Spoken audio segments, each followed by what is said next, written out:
Welcome back to our journey to Eden. I am Shaylin Fair, and here you will find self-help tools, signposts, and encouragement for your journey towards wholeness and a beautiful life. So I've got a new series for you, and this is to provide you insight and tools to understand the different temperaments in relationship. So I'm focusing on the romantic partner that you have and understanding their temperament mix, the keys, challenges, and the treasures of your beloved. But this information can also be used to understand your children or your work colleagues.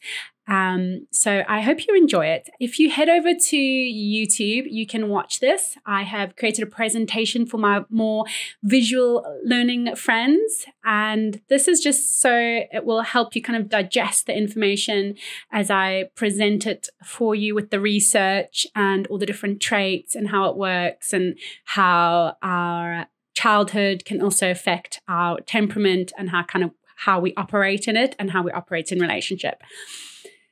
So I've chosen the melancholic temperament first because I am deeply melancholic. And if you are unaware of what the temperaments theory is, you can head back through the podcast and you can see the different temperaments explained with the strengths, weaknesses, and keys for each temperament. And so we're kind of building on that information now as we've looked at understanding our own temperament, and now we're going to be looking at how we can understand our partner and how we can connect with them in a deeper way. Because to have a beautiful life, isn't it so important to have those close relationships as really deep and meaningful? These relationships are really foundational to the happiness and joy and beauty that we experience in this life. And from my own childhood experience, as a lot of you know, I've come from a broken home, seen a lot of broken relationships, and I know the importance of working at deeply understanding yourself and understanding the people you are in relationship with so that we can flourish in this life and truly walk the real adventure, which is having deep relationships with others and connecting heart to heart. I recently spoke with a friend who's very sanguine melancholic, and they are married to somebody who's the opposite temperament from them, they're a phlegmatic choleric. And he said something very interesting, which kind of will launch us into this presentation that I've got for you today. He said that opposites can attract, but then the kind of magnet can swing around the other way.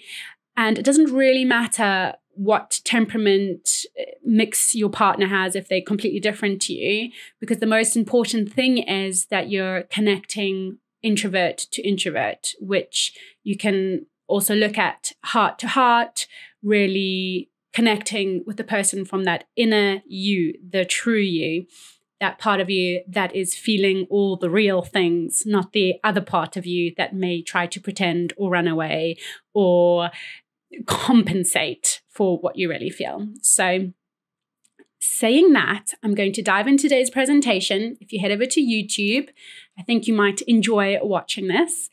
And if you're listening on a podcast platform, you can always listen, absorb the information, and then go back to YouTube and like and subscribe later.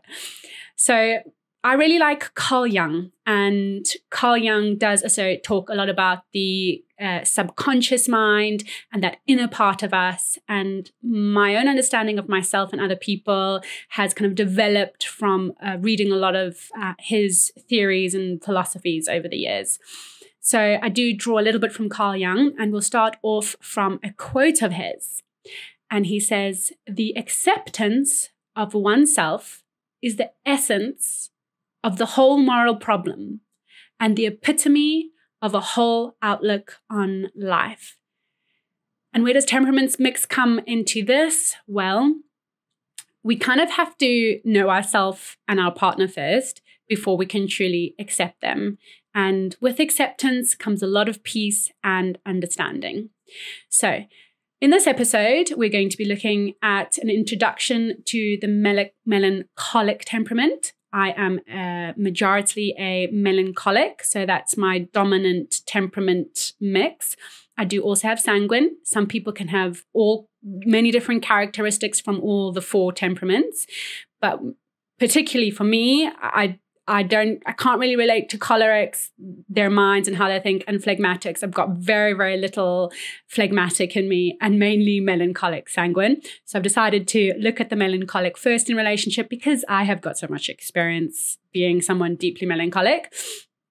So we'll look at some of my personal experience. We're going to look at understanding the melancholic temperament, the challenges, the treasures, and tools to help yourself as a melancholic, as well as keys of how the partner, if you're a partner of somebody who's deeply melancholic, I'm going to give you a few little practical tools in relating with your beloved melancholic person, as well as close this off with an example from Paul Tournier about understanding your partner. And this comes from one of his books, which is actually called, oh gosh, now it's gone out of my head. It's called Escaping Loneliness.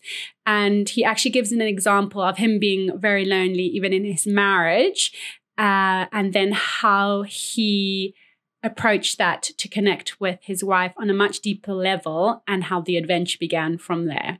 So I'll be reading a bit from him. Paul Tournier is also somebody I draw from a lot. He's got some fantastic books about understanding the deeper parts of being human and relating with others. So if you're new to the temperaments theory, here's a brief little introduction for you. So the temperaments theory comes from the concept of 2 Greek philosophers, started by Hippocrates and then later developed by Galen. Hippocrates was a physician, and he had this theory about how there's 4 different humors within our biology, and people who had more bile, which is the black humor, they would be considered more melancholic and have a certain disposition about them. They would even look a certain way. And funnily enough, I've looked at what the melancholic people look like, and I actually do look melancholic. So an oval face, kind of even the shape of my eyes, the color of them, the dark hair. And then sanguine people are more bright and blonde, big blue eyes, sunny disposition. So it is interesting how some of his theory, his biological theory of the humors, there can be some truth in that. I mean, we couldn't put everybody in a box about how they look, but I think there is something to it. However, this was further developed by Galen, who was his predecessor, and it kind of came down through the centuries to us today. And it actually is a theory which is used in science and in behavioral studies. So I'll go a little bit more into that. But first, the word temperament comes from the Latin temperar, I don't know if I'm saying that right, which means to mix. And so we are, as humans, a mix of a whole lot of different characteristics. And the temperaments theory basically just helps separate out the different characteristics that different personalities or temperaments have within them. And again, if you go back and listen to the unpacking of the temperaments theory for each temperament, you will see the different mix of what is going on within each temperament, as well as, remember, we can be a mix of various different temperaments. So we can't put somebody into a box. This is not about putting someone into a box and, defining someone completely using this theory, but it is a tool to help understand. And it has actually really, really helped me, which I'll go further into. And I know it's helped couples as well, understanding each other at a real deep level. So looking at a bit of science, I have actually found some papers on PubMed, which I'll have to link below. And the big 5 traits, which a lot of behavioral psychologists use, as well as Jordan Peterson has based his whole I think it's called Understanding You. He's got a whole course online about understanding yourself. And it's looking at the big 5 traits. And I've actually done it. So I might have to unpack that one day. And it does correlate very much with what my temperament is. So the big 5 traits, there has been a study on how it compares with the 4 dimensions of the temperaments theory. So somebody who's very neurotic has got a lot of neuroticism in them, or kind of more propensity to negative emotions, you will see that is in the 4 dimensions of the temperaments theory, that's negative affectivity. So if you are watching on YouTube, you will see the 2 columns here and how the big 5 trait correlates with the 4 dimensions. So in the big 5 traits in that list, we've got neuroticism, which corresponds with the negative affectivity of the 4 temperaments. We've got extroversion and openness in the big 5. And in the 4 dimensions of the temperaments, we've got extroversion and effortful. In the big 5, we've got agreeableness. And across, at the 4 temperaments, we've got attention and orientation. And then in the big 5 traits, lastly, we've got conscientiousness. And then that correlates with the sensitivity that the different temperaments will have within them. So I found that very interesting, because this is not just, kind of pulling things out the sky and putting people in boxes. This is actually a science-based theory that people do actually use in research and understanding different types of people. And even when it comes to mental health issues that people can develop, they do actually use the 4 temperaments as well as the big 5 traits to see kind of how this person is put together, and if they are more susceptible to depression, like somebody who's extremely melancholic and not in touch with who they are can then maybe spiral down into being somebody who's very depressive. So saying that, I hope that's not all too much of a jumble of words for you, but again, if you look at YouTube, you will see that just laid out nicely for you there. So talking again about a little bit more background on how the temperament develops, and sometimes you may not actually be able to pinpoint which temperament you are because of the influences in your life. So I'm going to, in this episode, just look at the unmatched power of the influence of one's father and your father figure.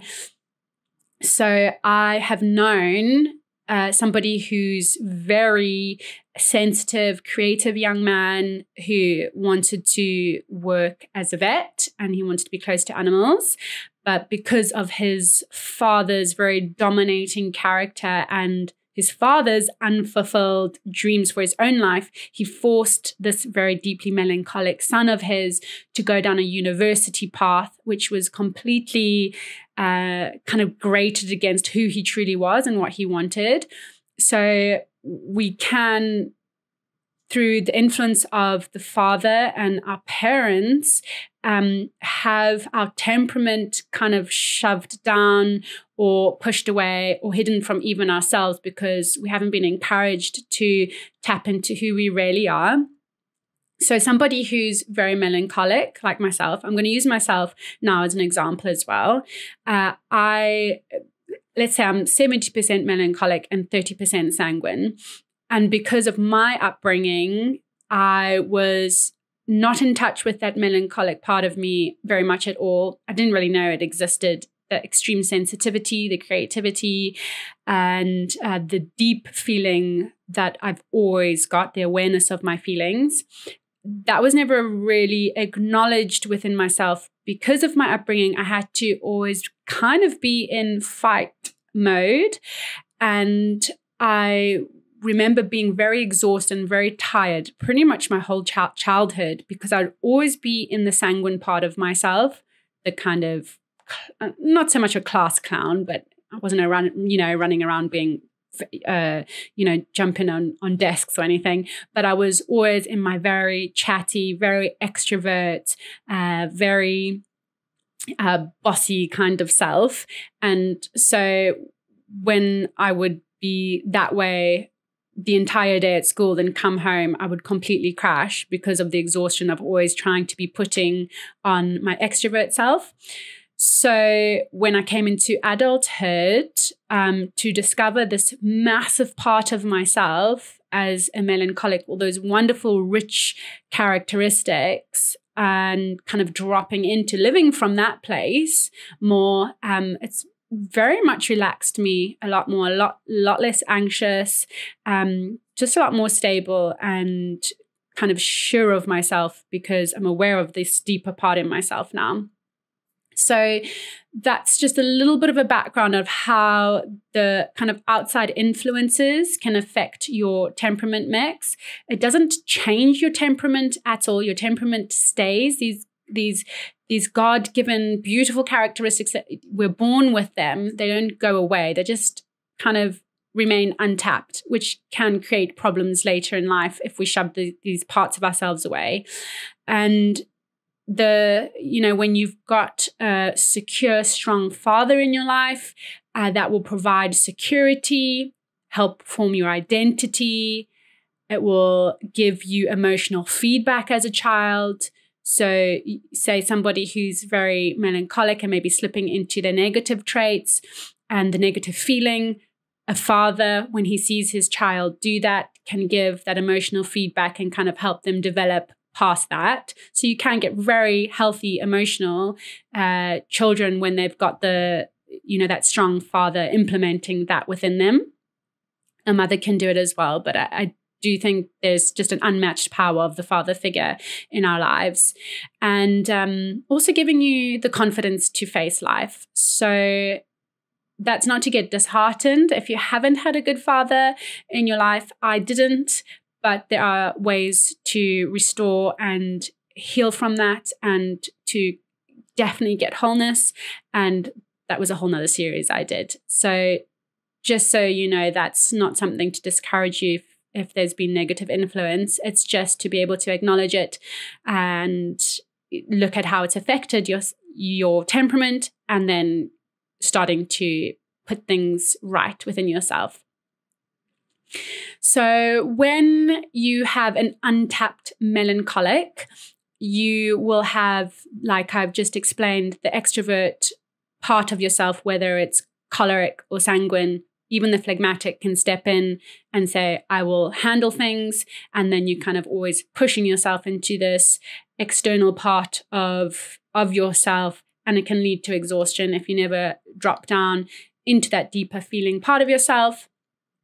So the sanguine or the extrovert part can push and suppress the melancholic or the introvert down, because of that's where all those deep feeling, negativity, the processing of the world around you, that's kind of where that sits. And if it's too much to handle, the extrovert can step in and say, I don't want to look at that. I don't want to go there. And I'm just going to kind of keep treading along the surface of myself and in life.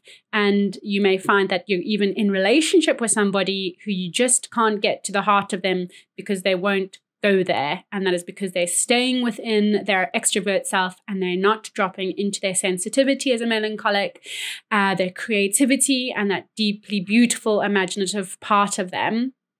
And like I said at the beginning of this episode, remember, to have those deep, meaningful relationships, we need to connect introvert to introvert. Or to say that another way is we need to drop down into a deeper understanding of the person and what they really feel, and expressing that to each other. So again, the melancholic is deeply sensitive. They have a desire for order. We are always feeling. I ask other melancholic people and friends, I was like, can you ever switch off your emotions? The answer will be no. It's just the way we handle them. There's always an awareness of the feelings that we have. Even sitting in a coffee shop, I can instantly switch into my feelings and feel a lot going on around me. Maybe some people will call this a highly sensitive person. I don't think that is the full accuracy of the picture. What I do see it as is somebody described themselves once as a tomato without the skin. So we're just a ball of sensitive feelings. And the sensitivity can kind of turn into negativity, which we'll go into in a bit. And so over on YouTube, if you're looking at the slideshow, you will see kind of just a little presentation of how the extrovert part can step up, take over with a bossy, confident, life of the party, talkative, impulsive, thrill-seeking self. And you may think this person is like, wow, super confident, they know who they are, and they're expressing how they really feel. But that could really be a superficial part of them. It's whether or not they're actually dropping into that introvert part of how they really, really feel about situations, relationship, themselves, and whether they're willing to go there or not. That is when somebody is really connecting. So I think a lot of us can feel when somebody's being just connecting with us on a surface level. And so that's just a little presentation there on how the melancholic and sanguine kind of works. And as I kind of dropped more into my melancholic and accepted this part of myself as very important to be engaged with, and like I said, it's kind of just filled my life out more from the inside out. So very important for me to have my silence, creative time, engage with people at a deep level. Okay, so leading from that deep sensitivity, let's look at the challenges if you are in relationship with a melancholic. You're a lucky person. We're great. But let's just look at the challenges of some stuff you may come up against. And it's like I say, it's the understanding and the awareness of these things that we can accept them. And without acceptance, we cannot change. So acceptance comes first. From that sensitivity, we get a lot of emotional awareness, which is pretty constant. But that sensitivity can turn into being overly sensitive. And if I'm wearing my heart too much on my sleeve here, my brothers have told me time and time again, I'm too sensitive, overly sensitive. And this is something that I've just become more aware of in myself. So your beloved melancholic, you will know them to be overly sensitive if they are kind of the ego-centered melancholic. This sensitivity can also turn into subjectivity, turning everything back on oneself, kind of becoming a bit self-centered, and that can then lead into self-pity. And I have found as well as a melancholic, I would be feeling self-pity without even realizing I'm feeling it. But then when I kind of come into more of an understanding of myself, I can pick out when I'm allowing self-pity to be more dominating than it should be. Because self-pity can be a very destructive emotion.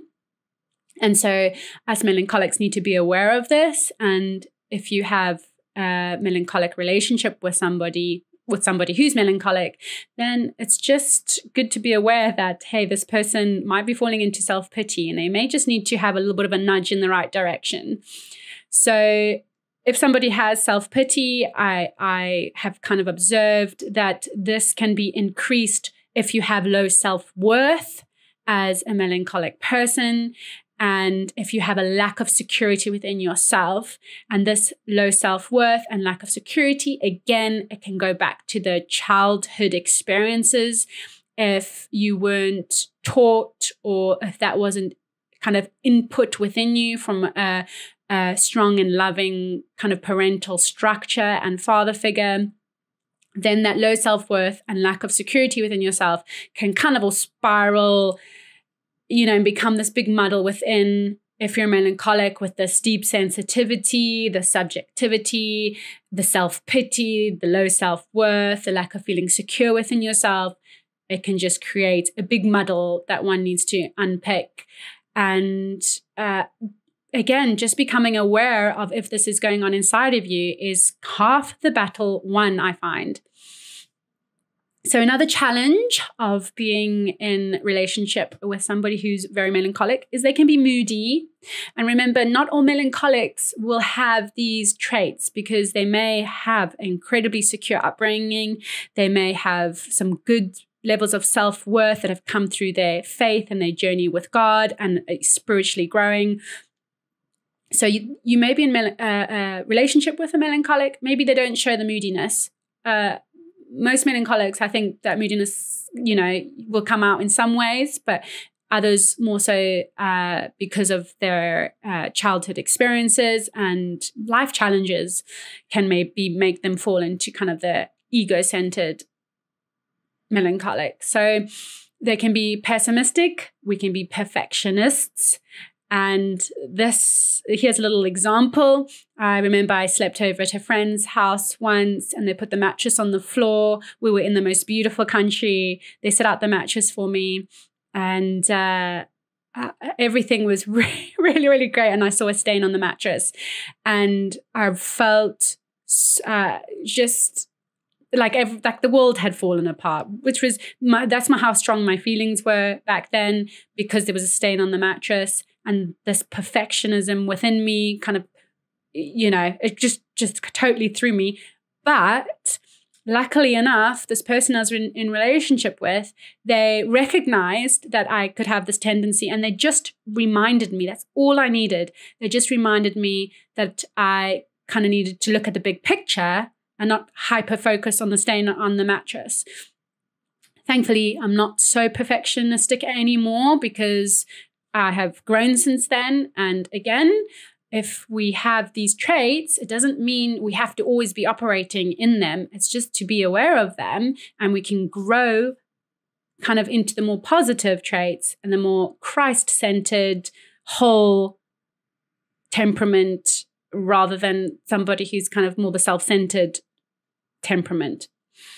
We can hold grudges, and that's because on the other side, we have such a strong sense of justice. So if we kind of fall into the negative part of this positive side of us, that we want justice, we want to see things done right and people treated well and ourselves treated rightly, then we can fall into grudges if we allow ourselves to.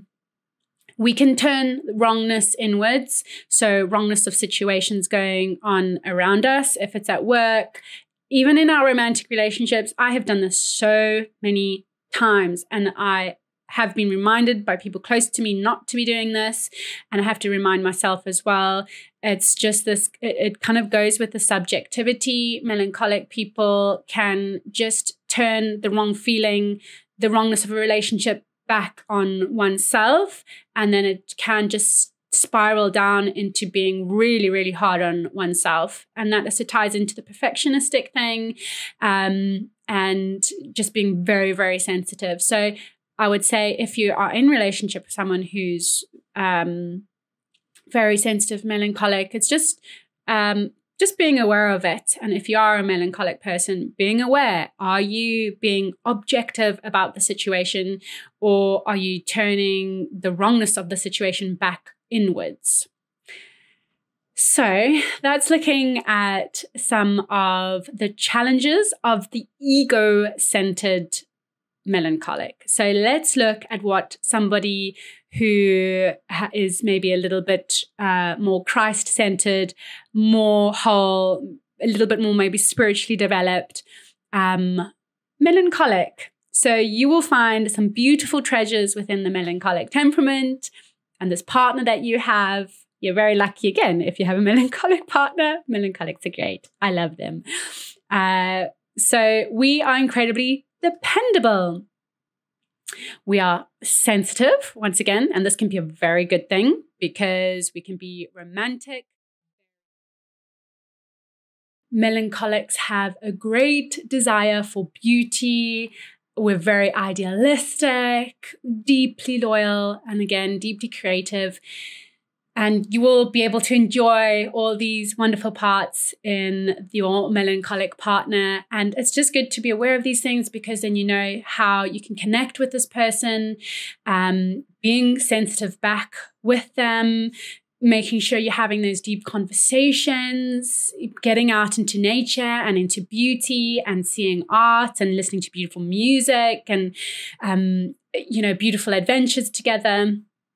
And one thing that about this temperament is that we are very, very, very deeply loyal and committed once we get there, but we're more of a slow burner. And that is because we're very sensitive. And so we're kind of looking out for everything. And is this person trustworthy? Is this person somebody who I can connect with on all these deep levels? Sometimes this can be a little bit negative, because if you are a melancholic, you'll know you're waiting for this very idealistic version of what you think a partner should be. And we can over-romanticize things. So it's just being aware, are you being overly romantic with your ideals? Or are you just, kind of tapering that back a bit and kind of infusing the relationship with ideals and romanticism? So it's just being aware. If you've got your melancholic partner, don't get disheartened. Or if you like somebody who's melancholic, I would say don't get disheartened. If it feels like a slow burner, it's because that's the way we are. And it comes to kind of our emotional responses. It kind of develops slowly, but once it's there, it's very strong and very powerful. And once we're committed, we can be overly loyal, which is also something to be aware of, because sometimes we can be overly loyal to people who actually,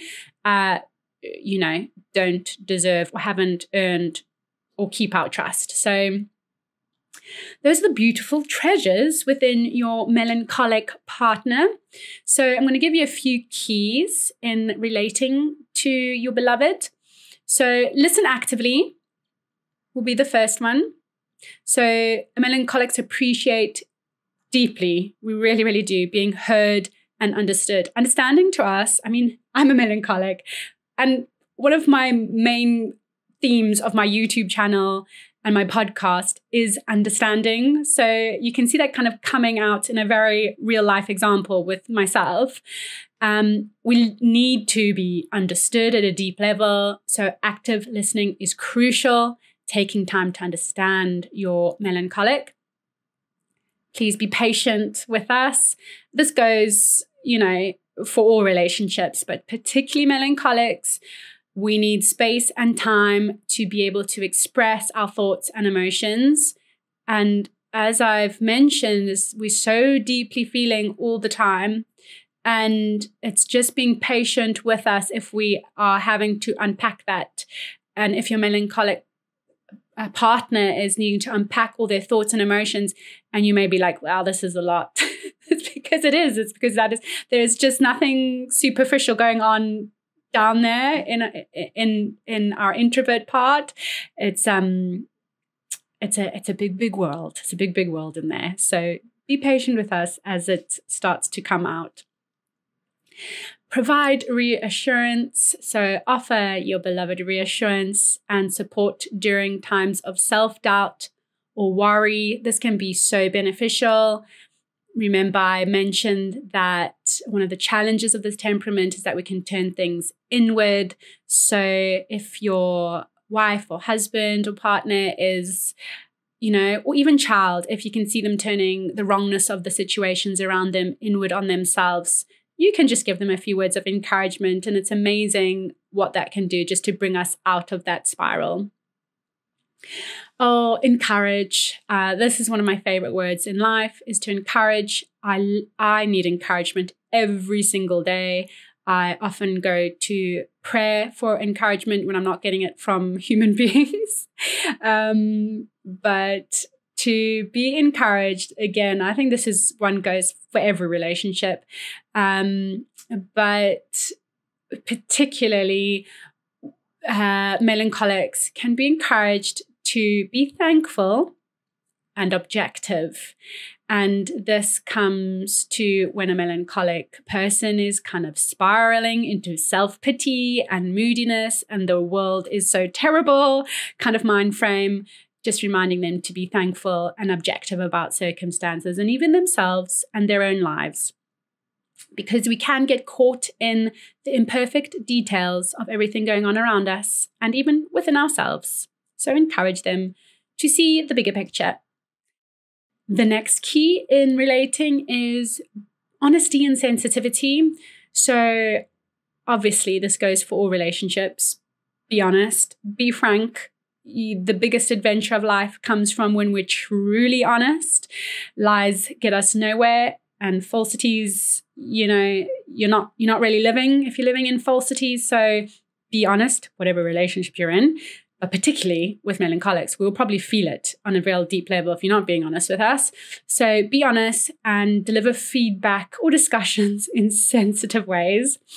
Another personal example, my wonderful brothers, when they feel that they need to deliver some information to me, which is maybe personal or feedback about my behavior or just something about my life, they see something needs maybe correcting. They will prep me with like a talk beforehand of kind of gearing me up to what they really want to say. Is because they know that I'm so sensitive that they kind of need to be sensitive in approaching the topic. And that's always helpful because it kind of gets me in the right frame of mind. And just remember that we have very high ideals. So we pick up on people when you muddy the truth. So if you're not telling us the truth, and if you're in touch with your melancholic self, you're going to feel it. Your partner will feel it, and it will affect the relationship. Okay, another one that I've kind of put in here, which I didn't find through research, this is through my own experience, is allow for quietness, slowing down, deep thoughts to be discussed. So a lot of noise and constant activity will tire us out. So slow down with us, slow down with your melancholic beloved person, and have some deep discussions and deep thoughts. Share what's going on inside of yourself. We're going to love that. We'll thrive off it. Step towards your introverted melancholic beloved person, because we do struggle to show interest. I don't think I've ever not had a boyfriend or guy that I have had interest in or been in a relationship with. They have always said to me it's some kind of thing of me being hard to get. Now, I don't want to put myself down saying that, but hear me out. It is because melancholic people and introverts, we struggle to show interest because we are introverted and we may have very strong feelings going on inside of us. But for that to actually slowly come out, we're very cautious. We struggle to show interest. We can be very aloof and a little bit blasé and maybe go into our extrovert self so that our real feelings don't show. And we don't jump into love. Like I said, we're slow burners. So that's just something to understand. We struggle to show interest. So do with that what you will. Okay, so this is one that I've found in reading other people's explanations of the melancholic temperament. And I do think this one goes for most relationships, and I don't think there's anything wrong with it. I think it can get out of hand, but I do think it's something naturally we all do. And that is we test. So testing the person when we're in relationship with them or before them, and before we're in relationship with them, sorry. So all I would say on this is don't take being tested personally. It is natural if it's in moderation.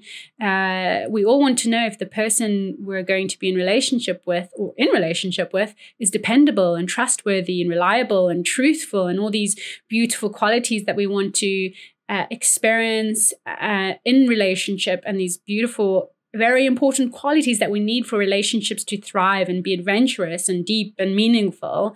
So I think we all test each other. Am I wrong? Am I right? Let me know what you think about that in the comments below. Send me an email. Tell me your stories. I want to know more about this.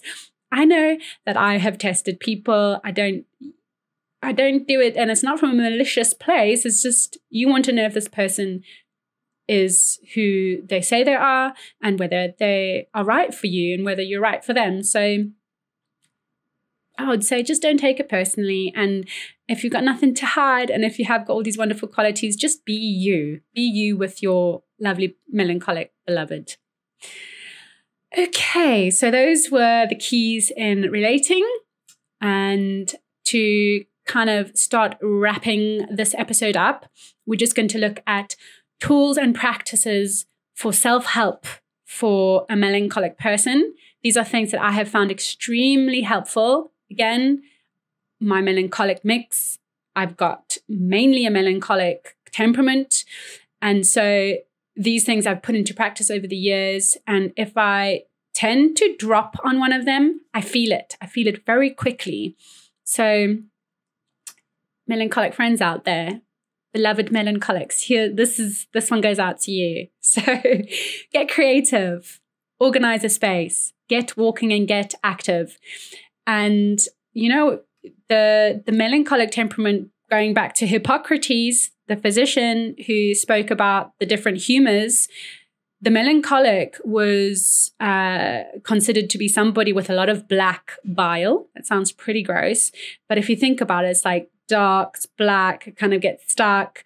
And so I've actually found, as somebody who's melancholic, running and exercise every day is so important for me.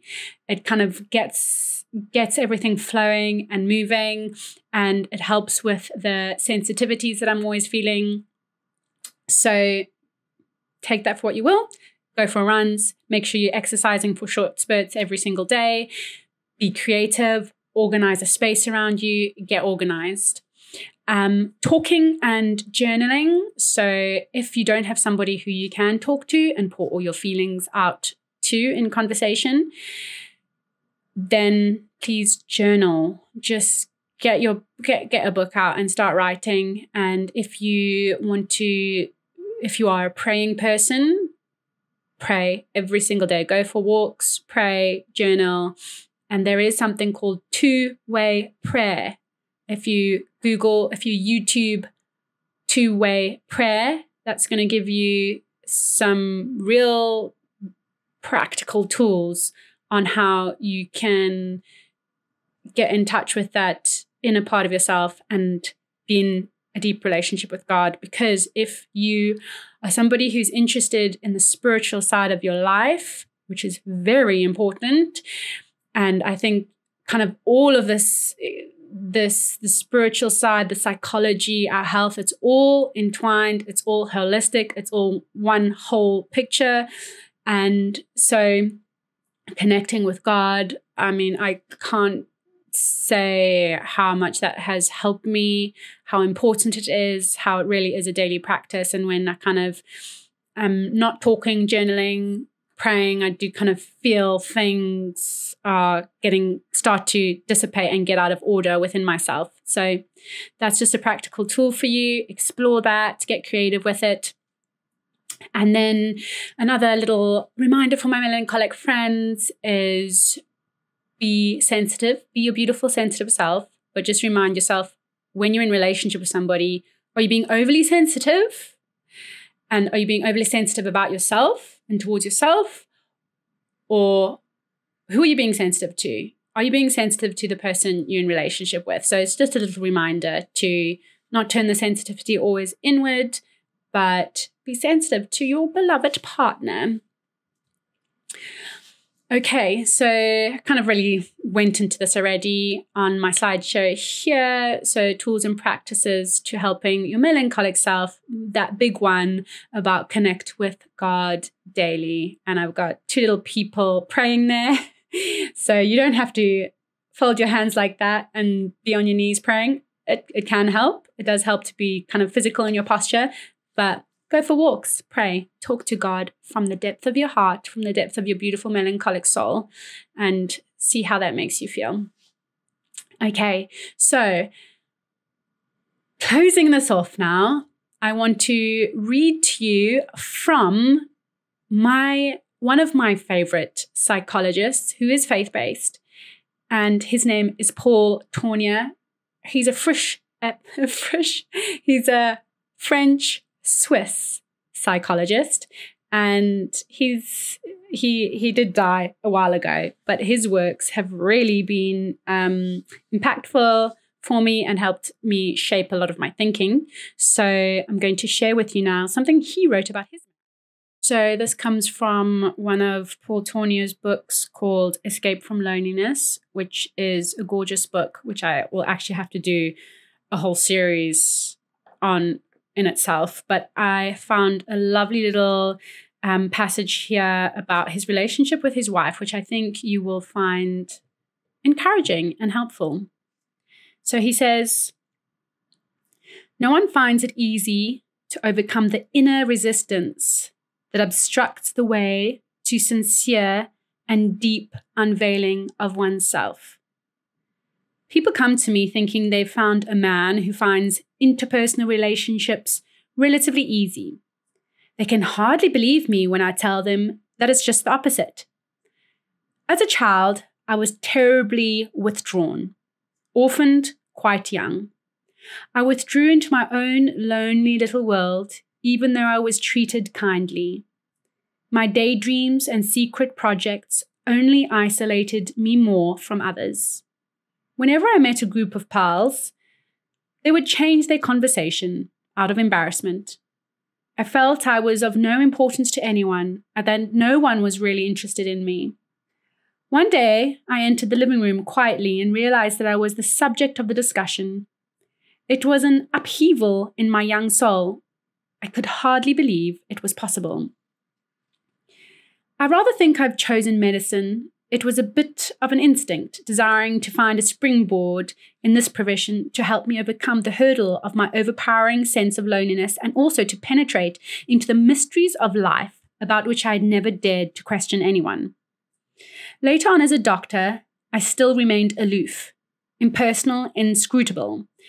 My profession was not healing me. My sickness was obstructing my vocation, bringing me deep disappointment.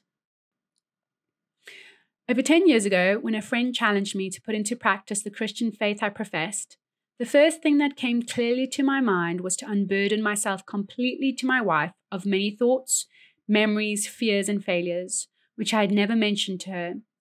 Such a step seemed impossible to me. I felt I would lose her confidence. We had been very close and loved each other deeply. We used to discuss everything, even religion. I used to develop for her my pet theories, and she would express admiration and approval. But it is one thing to speak on the level of ideas, and it is another altogether different thing to speak of one's own soul. When I took this step, my wife answered me, "Then I can be of some help to you." And she opened up to me in return. We had found the meaning of fellowship. She told me, "Up till now, you've been my doctor, my psychologist, my chaplain, more than my husband. In my zeal to help her in her life, my professional vocation had come to hide the person of her husband. It humiliated her by making her into a case rather than a wife, and it hindered her personality from coming into full bloom. I have known several colleagues whose marriages have been hindered by the same obstacle, sometimes with grave results, which fortunately had not been the case with us. The upheaval in our relationship with others, of which I've spoken here, is achieved by no one in his professional and social relationships unless he first experiences it with his closest fellow, his father, his brother, or his wife."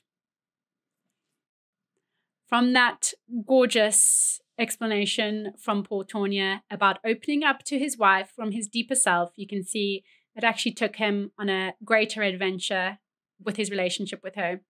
So I hope that this presentation and this information gives you some keys and understanding for your beloved melancholic partner. If it's been helpful to you, please head over to YouTube and you can subscribe and like and share. And you can leave a review or a comment on whatever podcast platform you're listening to this on. And I'll continue with the other 3 temperaments in the next upcoming episodes. So I want to hear from you. Let me know in the comments below. Do you think you are a melancholic? And if so, why? What keys or understanding have you learned from this episode that makes you think so? And do you think your loved one is a melancholic? And why do you think this? What behaviors or characteristics do they have which makes you think they're melancholic? Again, I hope this has been helpful to you. Keep coming back and keep journeying down the wild and beautiful path. See you next time. Someone told me the fountain's near.